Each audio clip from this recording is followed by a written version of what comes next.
ఈ ఆలయం గురించి ఒక్కసారి తెలుసుకోండి, మీరు అవాక్కైతారు. ఈ ఆలయం పేరు గౌతమేశ్వర ఆలయం. ఈ పేరు ఎందుకు వచ్చిందో తెలుసా?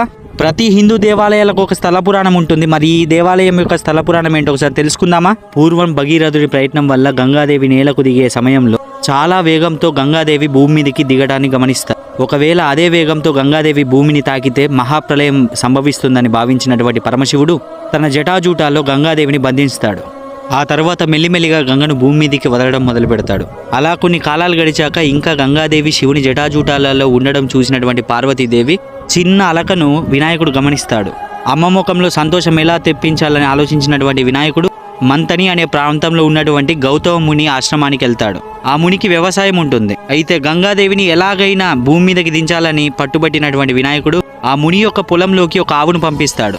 ఆ పొలంలో ఉన్నటువంటి ఆవును చూసిన గౌతమ ముని గడ్డి పరకతో ఆవును అదిలిస్తాడు. ఆ ఆవు వినాయకుని ఆజ్ఞ మేరకు మరణిస్తుంది. మన పురాణాల ప్రకారం గోవును చంపడం చాలా నేరం. దానివల్ల గోహత్య పాపకం చుట్టుకుంటుంది. దాన్ని గంగాజలంతో అభిషేకించి సమాధి చేయాలి, ఇది నియమం. అయితే అక్కడ గంగాజలం ఉండదు. అప్పుడు గౌతమ ముని శివునికై తపస్సు చేస్తాడు. ఆ తపస్సును మెచ్చినటువంటి పరమశివుడు తన జటాజూటాల్లో ఉన్నటువంటి గంగని ఇదే నేలపై వదలడం జరుగుతుంది.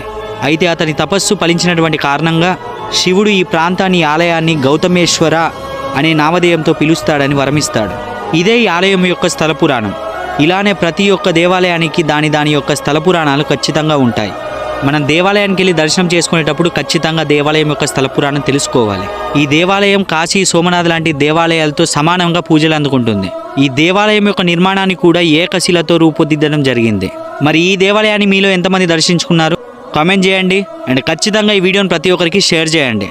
జై గౌతమేశ్వర, హర హర మహాదేవ్.